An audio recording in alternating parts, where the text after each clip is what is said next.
Bonjour tout le monde. Bienvenue à tous et à toutes à NIR.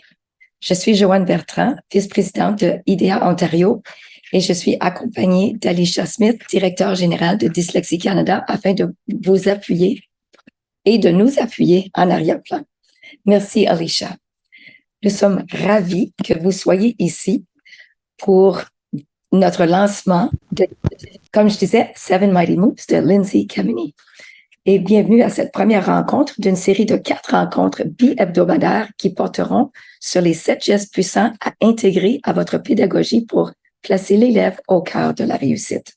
Nous sommes reconnaissants que nous nous réunissons par la souplesse que nous offre la technologie autour d'une activité commune répandue à peu près partout à travers ce vaste pays. Nous reconnaissons que ONLY, Dyslexie Canada et IDEA Ontario desservent les citoyennes et les citoyens sur les territoires traditionnels des Premières Nations du Canada et nous leur devons toute notre reconnaissance et désirons faire des gestes envers la vérité et la réconciliation tous les jours à chaque occasion qui se présente. Cette reconnaissance nous rappelle nos responsabilités envers nos relations et les terres ancestrales sur lesquelles nous apprenons, partageons et vivons. Nous vous invitons à réfléchir aux peuples autochtones, métis et inuits qui partagent avec nous leurs richesses où que vous soyez sur l'île de la Tortue, territoire habité par des peuples autochtones depuis avant la colonisation. Bon, avant de présenter nos invités, nos animatrices, j'aimerais vous dire que nous, à IDEA Ontario et Dyslexie Canada, nous adorons distribuer des prix à la fin de nos webinaires. Alors, on vous encourage de demeurer ici avec nous jusqu'à la fin parce que nous allons vous offrir 6 prix, dont un est une inscription gratuite à notre nouveau cours « Les fondements essentiels à l'enseignement de la lecture et de l'orthographe ». Michel Minor-Corriveau et Alison Grant sont les auteurs. Et si vous connaissez notre cours Basics of Decoding and Spelling Instructions, ceci est la version française, une très bonne adaptation à notre belle langue. Alors, une inscription gratuite. Et on veut vous décrire un peu, la gagnante ou le gagnant aura le privilège de connaître ce cours qui abordera les thèmes suivants, les fondements phonologiques et phonémiques, le décodage, l'encodage et les suites de mots. Ensuite, il y aura des activités d'apprentissage pertinentes servant à mettre en œuvre des outils qui vous aideront à mieux planifier vos blocs de littératie et vous assurer qu'ils soient intégrés à chaque module durant lesquels vous serez guidés par des vidéos brèves qui vous feront découvrir ce que tous les membres du personnel enseignant devraient savoir pour enseigner la lecture, l'écriture et l'orthographe du cycle préparatoire au cycle moyen et au-delà. Alors, si vous voulez vous inscrire, c'est possible de vous inscrire dès aujourd'hui et le cours débutera à la fin octobre. Et voici le lien. Une réduction considérable du tarif d'inscription est disponible en raison de subventions reçues pour développer ce cours et du travail bénévole des membres de l'équipe de IDEA Ontario et des contributeurs du contenu de cours. Les étudiantes et les étudiants qui sont à la faculté d'éducation et en orthophonie peuvent s'inscrire à ce cours gratuitement. En plus, nous aurons 5 sacs à dîner avec isolation thermique à tirer pour vous. Alors, demeurez ici jusqu'à la fin. Alors, c'est mon grand plaisir de vous présenter nos 2 animatrices chevronnées en littératie, ayant toutes 2 cherché à étendre leur connaissance sur l'enseignement et l'évaluation de la lecture et de l'écriture depuis plusieurs années. Alexandre Madar et Michel Minor-Corriveau, autrices d'Alphagraphe, une ressource rapidement devenue la référence importante pour la mise en œuvre de notre nouveau programme cadre et des pratiques pédagogiques favorables à la littératie.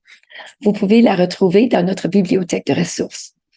Des mises à jour s'ajoutent à peu près aux 2 semaines, donc revenez souvent pour télécharger la version la plus à jour ou télécharger la version disponible dans la boutique Réussir Lire sur Teachers Pay Teachers et Mieux enseigner, où vous serez avisé chaque fois qu'une mise à jour est disponible. Alexandre Madar, psychologue, clinicienne psychologue clinicienne et scolaire, exerce au sein du Conseil scolaire catholique du Nouvel-Ontario. Et Michèle Magno-Corriveau est orthophoniste et professeur agrégé à l'École d'orthophonie à l'Université Laurentienne. Alors, sans plus tarder, merci beaucoup, Michèle. Merci, Alexandrie. Et voici pour vous. Merci à toi, Joanne. Nous profitons de l'occasion pour vous souhaiter une excellente journée mondiale des enseignants et enseignantes. Cette journée est l'occasion de célébrer la manière dont le personnel enseignant transforme l'éducation et les vies des générations à venir, mais aussi de réfléchir au soutien dont vous avez besoin pour déployer pleinement vos talents et votre vocation et de repenser la voie à suivre pour la profession à l'échelle mondiale. Pour ceux qui possèdent le livre Seven Mighty Moves, vous remarquerez un avant-propos écrit par Anita Archer. Dr. Archer est une auteure et une consultante en éducation. Elle se concentre sur l'enseignement explicite de la lecture et de l'écriture. Elle sera la conférencière d'honneur au Literacy and Learning Conference à Toronto le 27 et 28 avril. Nous avons tellement hâte de la voir et de l'écouter en personne. Nous avons traduit la préface de Dr. Archer et l'avons inclus dans votre document d'appui que vous pouvez trouver dans la bibliothèque de ressources Only. Dans cette préface, elle décrit une visite d'école où le personnel enseignant du primaire ont tous lu Seven Mighty Moves, discuté de chaque chapitre dans le cadre d'une JAP, analysé leur enseignement actuel et mis en œuvre les 7 gestes puissants. Le personnel enseignant pense parfois que la science de la lecture fait référence à un programme ou à une méthode spécifique.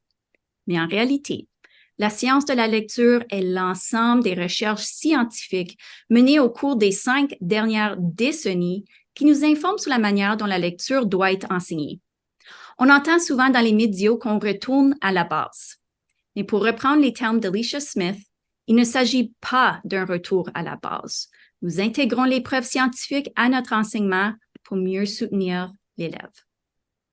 Quoique certains sont d'avis que la lecture se développe naturellement et qu'il suffit d'être entouré de livres et d'aimer lire pour apprendre à lire, nous savons maintenant que ces affirmations sont fausses.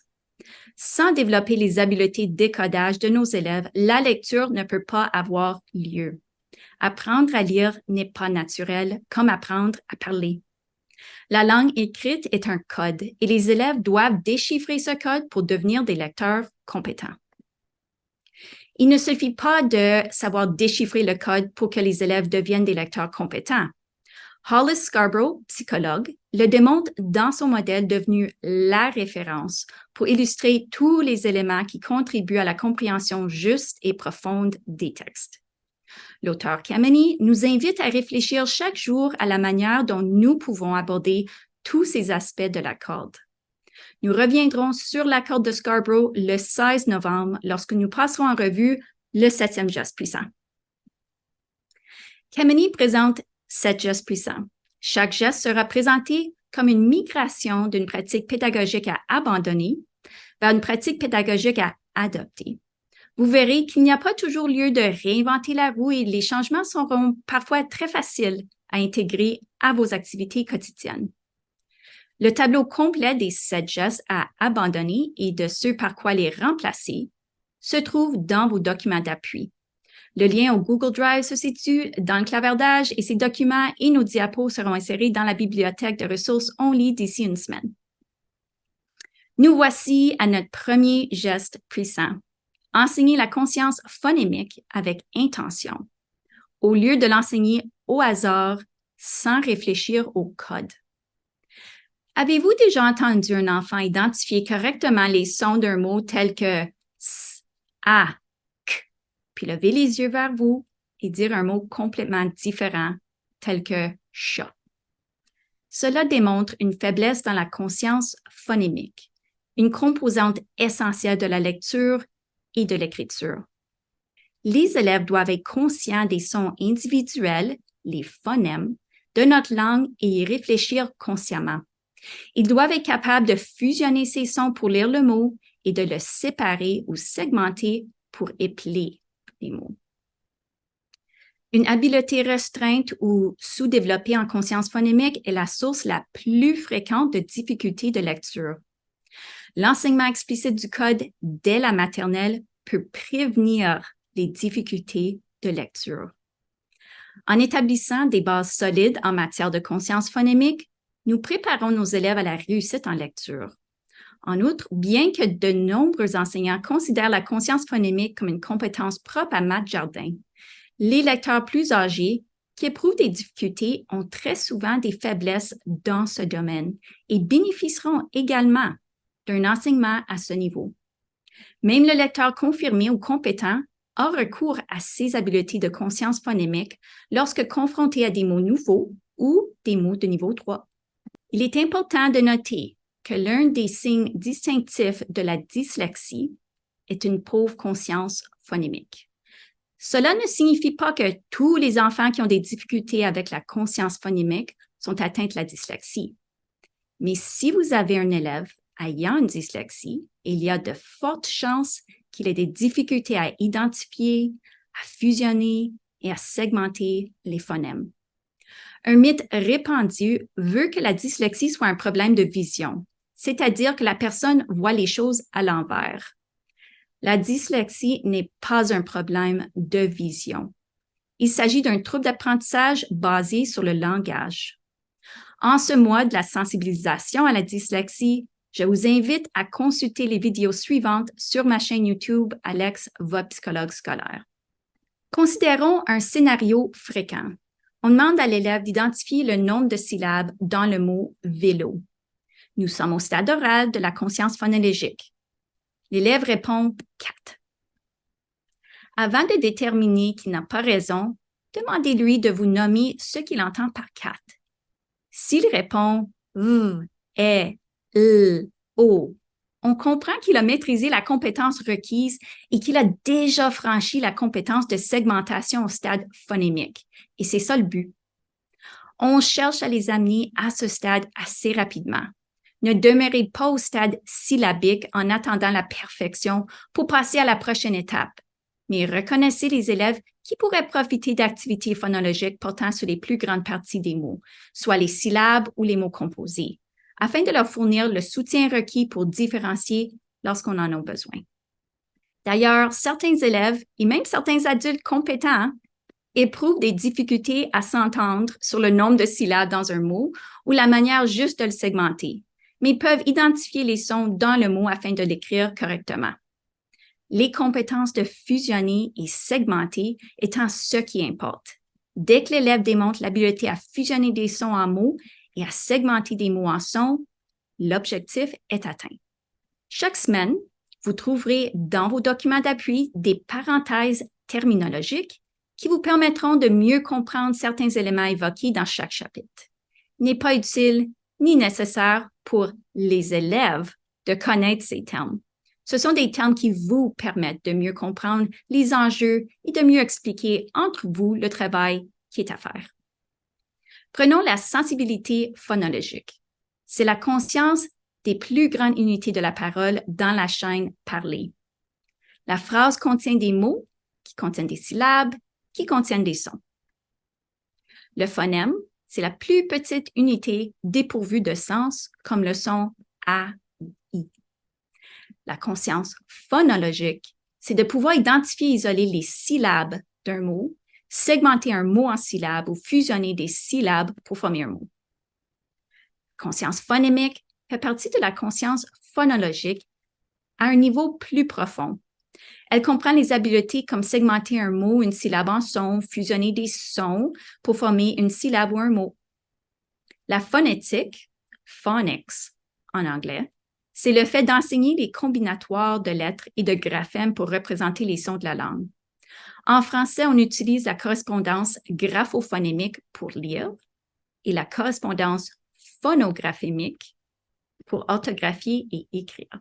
La fusion et la segmentation sont les compétences les plus importantes en matière de conscience phonémique, car elles sont nécessaires à la lecture, le décodage, et à l'orthographe, l'encodage. Vos documents d'appui contiennent des outils pour vous aider à créer des activités pour cibler ces compétences essentielles. Apprendre à écrire les lettres, même avant d'avoir fait le tour de l'alphabet au complet, aide à consolider les apprentissages et à créer en mémoire une trace de graphème et du son qui s'y rapporte à partir du geste graphomoteur. Pour pratiquer la formation de lettres et de chiffres, ainsi que la conscience phonémique, nous avons créé des fiches d'activités qui sont disponibles à partir de notre boutique Réussir sur Teachers Pay Teachers. En français, on compte 36 phonèmes. Les linguistes et les orthophonistes étudient les caractéristiques phonétiques des sons. Il n'y a pas lieu de reprendre les termes très disciplinaires ou de niveau 3 avec les élèves. Ici, on s'en tient à la base. Il est important d'attirer l'attention de l'élève sur les éléments suivants. Le son d'une consonne peut être continu ou court. Il doit y avoir un contact ou un rapprochement étroit entre la langue ou les lèvres et les autres parties de la bouche. Le son consonantique peut être produit à l'avant, au milieu ou vers l'arrière de la bouche, presque dans la gorge. Les articulateurs, soit la langue et les lèvres, qui peuvent bouger, changent de position avec l'aide de la mâchoire qui monte et qui descend pour former différents sons. Le mot articulateur n'est pas important pour les élèves. Un son peut être occlusif, donc bref ou court comme b, ou fricatif, soit continu ou prolongé comme ch. Les mots occlusive, fricative ne sont pas importants pour les élèves. Les sons peuvent être voisés, sonores, ou non voisés, donc sourds. En plaçant la main sur la gorge, vous pouvez ressentir la vibration pour le son z. En produisant le son s, on ne ressent aucune vibration. Le concept est important pour les élèves, mais la terminologie, elle l'est moins. Il suffit de savoir que pour certains sons, ça vibre, on a de la voix, puis pour d'autres sons, ça ne vibre pas. Pour produire les sons nasaux, l'air passe par le nez. C'est le cas des phonèmes et ainsi que les sons vocaliques en, un, on et un. Tous les autres sons, qu'ils soient continus ou pas, sont décrits comme étant des sons oraux. C'est le cas de p, t, k, b, d, g, f, s, ch, v, z, j, r, l, et bien sûr les voyelles. Vous comprenez maintenant la différence entre les caractéristiques qui permettent de distinguer les sons consonantiques les uns des autres. C'est important de reconnaître qu'il y a des paires dans à peu près chacune des cases. La confusion entre le P et le B à l'écrit ou entre le C dur ou le G en lecture relève de la proximité auditive de ces sons. En plus, certaines de ces lettres se ressemblent, mais ce n'est pas là la plus grande source de difficulté en lecture ou en écriture. Si on peut amener l'élève à reconnaître ces caractéristiques, il sera plus apte à choisir la bonne graphie lorsqu'il entend le son plus tard. Les élèves, eux, sont seulement tenus de comprendre les concepts suivants, que les sons peuvent se prolonger ou pas, que l'air peut passer par le nez ou par la bouche, que des fois la gorge fait vibrer des sons, des fois les sons ne vibrent pas, puis la langue et les lèvres souvent vont toucher d'autres parties de la bouche qui, elles, ne bougent pas beaucoup. C'est cette conscience qui est importante et non la terminologie. Pour ce qui est des voyelles, les caractéristiques sont un peu moins nombreuses. Le son d'une voyelle est toujours continu. Il n'y a aucun contact entre la langue ou les lèvres et les autres parties de la bouche, mais les lèvres changent de forme. Par exemple, O, U, I, et la bouche s'ouvre. I, E, A. Les sons sont produits soit à l'avant, avec la bouche fermée, comme U, ou à l'arrière de la bouche, alors qu'elle est ouverte, comme A, ou encore au milieu de la bouche, avec la bouche mi-ouverte, comme le E ou le A. En français, les voyelles peuvent être tendues, comme le I dans si, ou relâchées, comme dans s'il. Joanne, est-ce que... Oui, il y a un petit pépin parce que la diapo antérieure et celle-ci sont assez embrouillées. Est-ce qu'il y a façon d'améliorer la résolution? J'ai remarqué la même chose, même quand toi, tu partageais la vidéo. Est-ce que c'est mieux si j'agrandis ici? Essaye, on peut essayer. Ben, je viens de l'agrandir, là. Est-ce que c'est mieux? Parce que je pense pas que ce soit à notre bout. Non. Yeah. Ah, ça, c'est drôle. OK. Et là, c'est mieux? C'est beaucoup mieux maintenant. Bon, ben voilà. OK. Désolée. Merci. Voilà. Donc, merci, Joanne. Une ressource vous permet de voir toutes les graphies possibles dans les deux langues, soit le français ou l'anglais, à partir des sons partagés et distincts.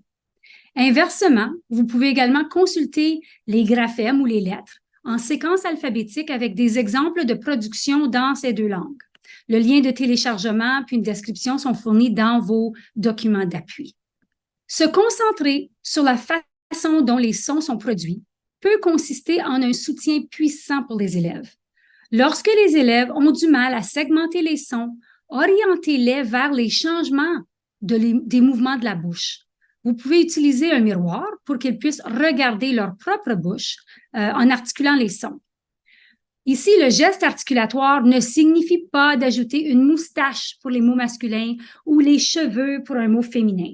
On parle vraiment du fait que la bouche s'arrondit, comme pour le dans le cas de mots comme important, ambulance ou ombre, et que cette relation permet d'expliquer pourquoi certains de ces digrammes nasaux, par exemple, prennent un M au lieu d'un N lorsqu'ils sont placés devant le P ou le B, ou parfois le M. Une fois les habiletés en conscience phonémique bien développées, les lecteurs se servent de ces habiletés lorsqu'ils doivent lire des mots nouveaux qui contiennent du code un peu plus complexe. Des stratégies pour travailler l'attaque, soit le son initial du mot, et la rime à partir de la dernière voyelle du mot, tirées de la ressource Le langage oral à portée de la main, se trouvent dans vos documents d'appui. Il faut à tout prix éviter de passer trop de temps engagé dans les activités d'enseignement explicite qui se produisent à l'oral uniquement. Plus nous jumelons les graphèmes, ce qu'on écrit, à leurs phonèmes, ce qu'on entend correspondant, en commençant toujours par ce qui est le plus simple, ce qui est le plus constant, plus les habiletés de fusion et de segmentation se développeront. Ce principe s'applique autant aux élèves qui peinent à lire qu'aux élèves qui apprennent à lire avec facilité. Une question qu'on reçoit souvent, c'est est-ce que la conscience phonémique devrait être faite avec les lettres ou sans les lettres? On vient de dire qu'il ne fait aucun doute que les enfants ont besoin d'apprendre à associer les sons aux lettres à un moment donné. Mais la question, c'est de savoir quand. Il est certain que les élèves qui ne connaissent pas leurs lettres bénéficieront d'un enseignement oral de la conscience phonémique. Kemeny pratique l'enseignement oral seul, au début, au niveau du phonème, avec ses élèves de la première et deuxième année, puis les séances sont très brèves, environ 3 minutes, ce qui constitue un excellent échauffement pour les leçons explicites des correspondances graphème-phonème. Ces séances sur la conscience phonémique sont un peu plus longues, environ 5 minutes, avec les élèves de la maternelle et du jardin. Diverses études ont montré que l'utilisation d'images mnémoniques intégrées à l'alphabet permet de réduire le nombre de répétitions nécessaires pour que les élèves apprennent le nom et le son des lettres, avec moins de confusion, une meilleure rétention à long terme et une plus grande capacité à généraliser ou à appliquer ces connaissances à la lecture et à l'orthographe. À partir des critères très précis dans ces recherches, nous avons créé un alphabet mnémonique qui fonctionne dans les deux langues, puis nous l'avons utilisé pour créer des affiches de la classe, des cartes éclairs, un apron, des bancs de lettres et même une chanson que vous pouvez projeter sur votre tableau blanc interactif. Bien sûr, comme toujours, tout est gratuit et disponible dans la boutique Réussir ou dans le Google Drive de l'IDAO qui nous ont prêté de l'espace si généreusement. Il n'est pas nécessaire de passer en revue toutes les possibilités de structure syllabique imaginable. En français, il faut enseigner le concept d'une syllabe orale et fermée, bien sûr. Une syllabe ouverte se termine avec un son vocalique, comme lu, dans, pas. Alors qu'une syllabe fermée se termine avec un son consonantique comme grande, robe, autobus. Donc, il n'y a pas lieu de penser que si la voyelle termine le mot, c'est terminé avec un son vocalique. C'est terminé avec une voyelle à l'écrit, mais on parle vraiment ici du son vocalique ou du son consonantique. Si on avait à passer en revue toutes les syllabes pertinentes et utilisées dans les mots de la langue française, on manquerait de temps. En fait, ce que vous avez devant vous, c'est une image d'un boîtier dans lequel on représente toutes les possibilités de syllabes en français. Si vous vous mettiez à les compter, vous vous rendriez compte qu'il y en a 1122. Donc, ce n'est pas une stratégie très utile, puis ça prendrait beaucoup de ressources cognitives si on avait à mémoriser chacune des structures syllabiques. La fusion des correspondances graphème-phonème, une fois le code alphabétique simple, composé, complexe et contextuel, bien enseigné, c'est ce qui aidera le lecteur à déchiffrer des mots, peu importe la structure syllabique. Il y a des progressions des apprentissages qui présentent des structures syllabiques variées, mais qui ne tiennent pas toujours compte du fait que ce constat est beaucoup moins utile en français qu'en anglais. Quand on voit qu'en anglais, on doit prendre du temps à enseigner les structures syllabiques, souvent on imagine qu'on doit faire la même chose, puis il y a un mythe qui veut que le français soit plus difficile que l'anglais, puis on imagine qu'on doit faire de même. Mais en fait, c'est un peu plus simple que l'anglais, cette composante de la langue. Parce qu'en anglais, la structure syllabique influencera la manière de produire la voyelle, soit relâchée ou tendue. Donc, ils vont parler de long or short vowels comme bit ou bite. En français, cette influence dépend de si la syllabe est ouverte, comme dans si, ou si elle est fermée, comme dans s'il. Avez-vous remarqué la production du i ou du et qui vraiment est écrit avec le même graphème? C'est le même phonème, mais tendu ou relâché. Donc, ce qui importe, c'est de reconnaître que les structures syllabiques les plus simples, par exemple CV, consonne-voyelle, ou CVC, consonne-voyelle-consonne, comprennent d'abord des correspondances graphème-phonème très étroites, voulant dire un son qui est représenté par une lettre. Avant d'intégrer des digrammes, donc des lettres qui ont deux lettres qui font un son, ou des lettres contextuelles ou muettes qui dépendent de l'enseignement d'une règle, soit lexicale ou grammaticale, afin d'être lues avec précision. 2 vidéos sur la chaîne YouTube d'Alex, votre psychologue scolaire, ainsi que la ressource Fusée Fusion, disponible justement dans la boutique Réussir, ont été préparées pour démontrer comment mettre en œuvre la compétence de fusion successive. Cette ressource contient également une liste de mots consonne, voyelle, consonne, comme sac, et consonne, voyelle, consonne avec le E muet, comme rame, qui sont très transparents.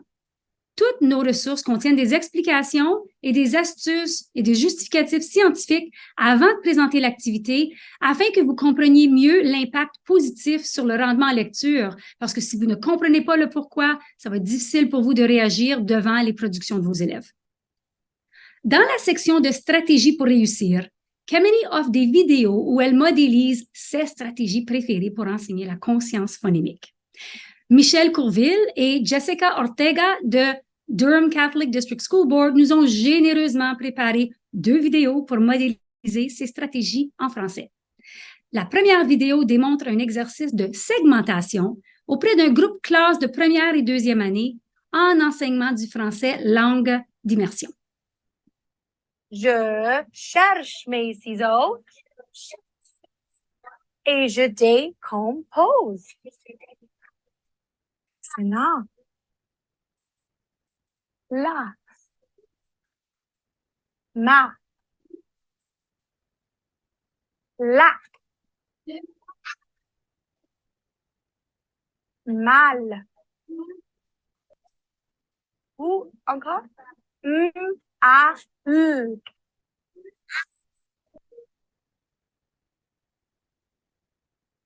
Lorsque les élèves éprouvent des difficultés avec les tâches de conscience phonémique, utilisez des manipulatifs. Vous pouvez utiliser nos fiches de mapping orthographique qui comprennent des thèmes amusants ou encore des pop-it, comme le montre cette prochaine vidéo. Le matériel de manipulation est un appui temporaire que vous pouvez utiliser lorsque vous présentez un nouveau niveau de difficulté, mais vous devez le retirer lorsque l'élève est capable d'effectuer la tâche facilement en quelques secondes. Avion. A-vi. OK. Vie. Est-ce que vie, a, vi, i. on. Ah, okay. So, avion. 4 sons. Essayez encore. Avion. A-I-I-O. Bravo. Ballon. A-I. Ballon. B-A-I-O. Très bien. Avion. A-I-I-O. Bravo! Un merci tout à fait spécial à toutes les étoiles qui permettent aux enseignants de nous montrer combien vous brillez. Et merci à vos parents d'offrir ce cadeau à l'Ontario et à la francophonie canadienne en entier. Maintenant, les murs de son.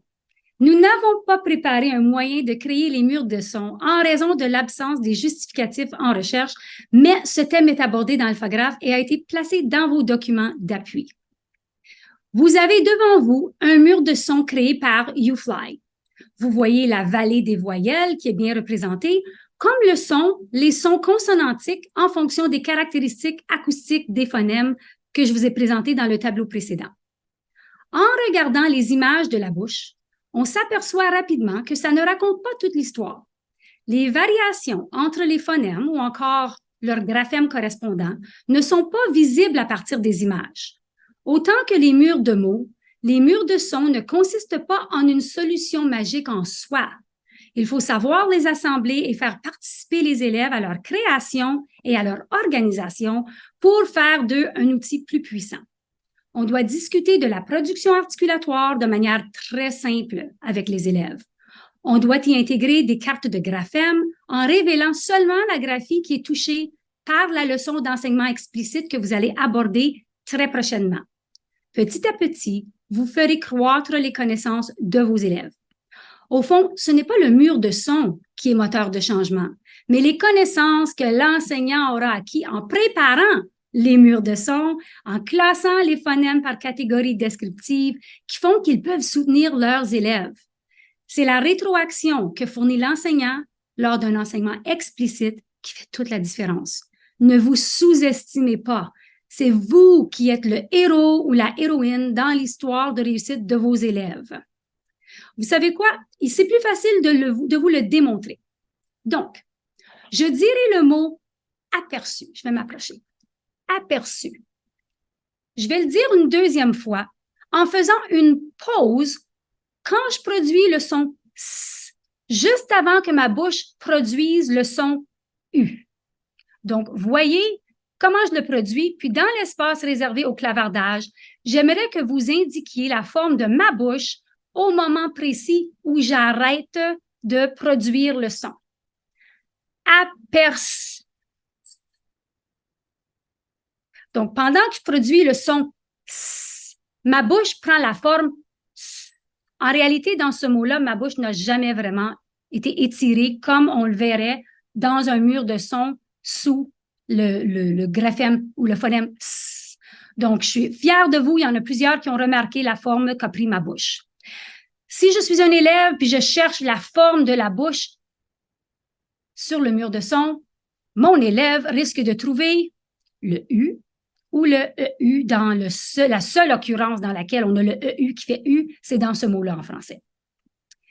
Toutefois, s'il se regarde dans un miroir parce qu'on a parlé du geste articulatoire, puis il produit le son S, il va pouvoir trouver les graphèmes S, C, CCD, T et X. Mais en réalité, la forme de la bouche prend la forme pure des sons représentés dans les images au début du mot seulement. C'est ça la co-articulation. La bouche prépare toujours le son qui s'en vient, ce qui veut dire que si cette stratégie est utilisée par les élèves dans le but de trouver, sous la forme de la bouche, le graphème associé au son qui est produit, il pourrait être induit en erreur. Une fois que les lecteurs accèdent au phonème, soit la représentation dans le cerveau du son, le cerveau planifie, active et exécute automatiquement les actions complexes, précisément synchronisées et coordonnées des systèmes de respiration, de la voix, des mouvements des articulateurs, soit la langue, les lèvres, le palais, les joues, pour prononcer le son de la parole qui est ensuite associé à une ou plusieurs lettres. Ça se passe dans des nanosecondes. Une fois que la vraie lecture prend forme, à partir de la fusion et la segmentation, l'investissement de temps d'aller chercher la forme de la bouche pour trouver comment on écrirait ce son-là et les coûts inhérents à cette approche sont trop élevés.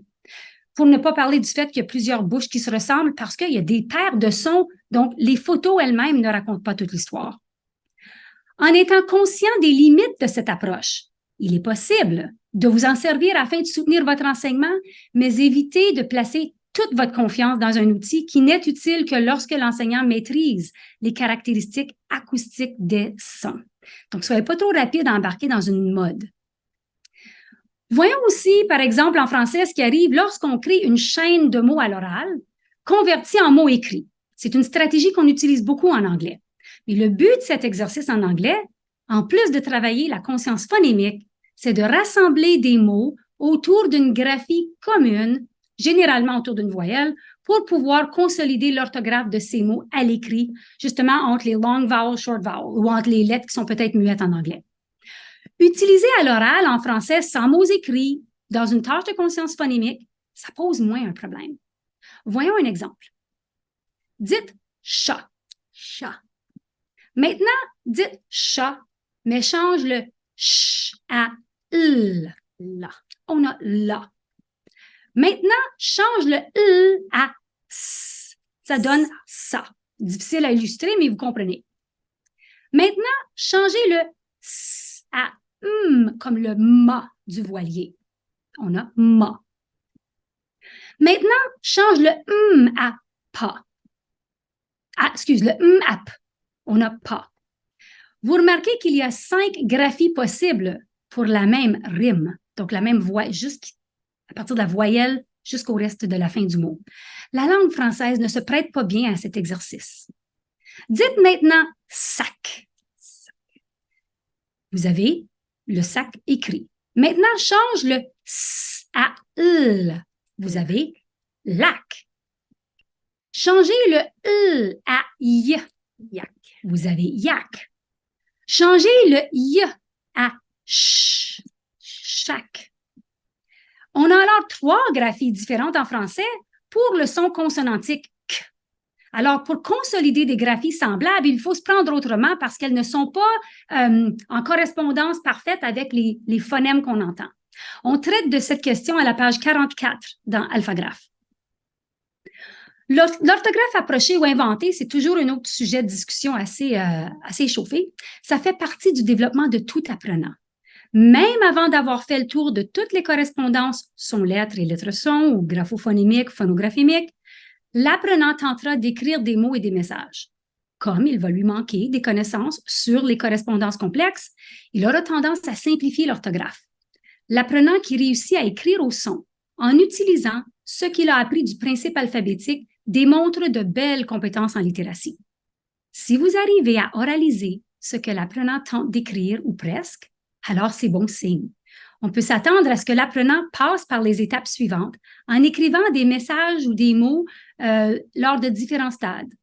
Donc, l'orthographe précommunicative comprend des gribouillis, des chiffres, des confusions, des pseudo-lettres, des lettres inventées, des vraies lettres ou la même lettre répétée pour imiter l'écriture adulte. Très souvent, il n'y a aucun rapport entre les sons et les lettres à ce stade.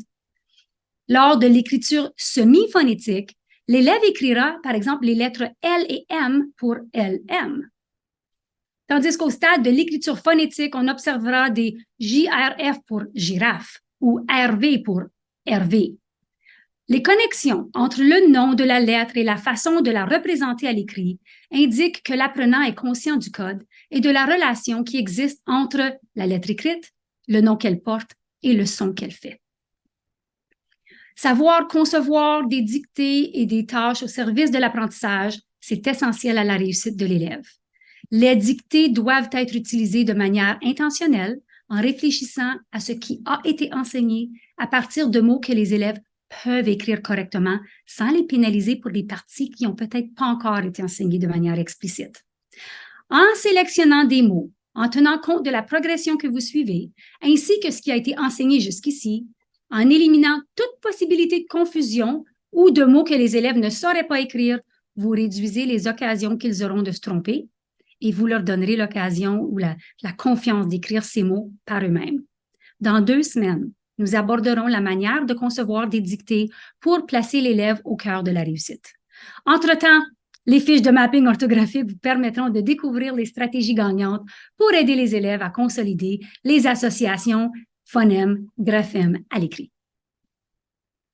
Étant donné que la source la plus commune des difficultés de lecture est une faible conscience phonémique et que la conscience phonémique et la connaissance des lettres sont des prédicteurs fiables des performances futures en matière d'alphabétisation, poursuivez de l'enseigner de façon explicite.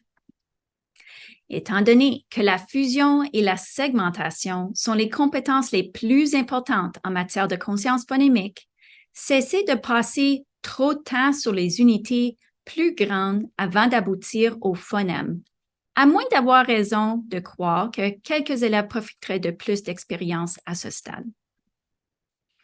Et visez à aboutir assez rapidement au travail sur le phonème appareillé au graphème. La science évolue sans cesse et nous devons en faire autant.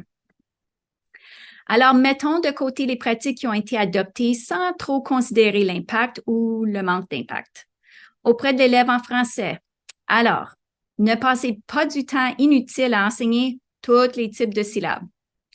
Ne vous éternisez pas sur des chaînes de mots à l'écrit. Et soyez conscients des limites des approches, parfois même très répandues, qui n'ont pas fait leur preuve. Revenez jeudi, le 19 octobre, pour notre prochaine séance où nous examinerons les gestes puissants 2 et 3.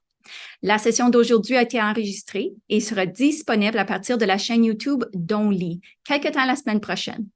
Au plaisir de vous revoir au bout de l'écran.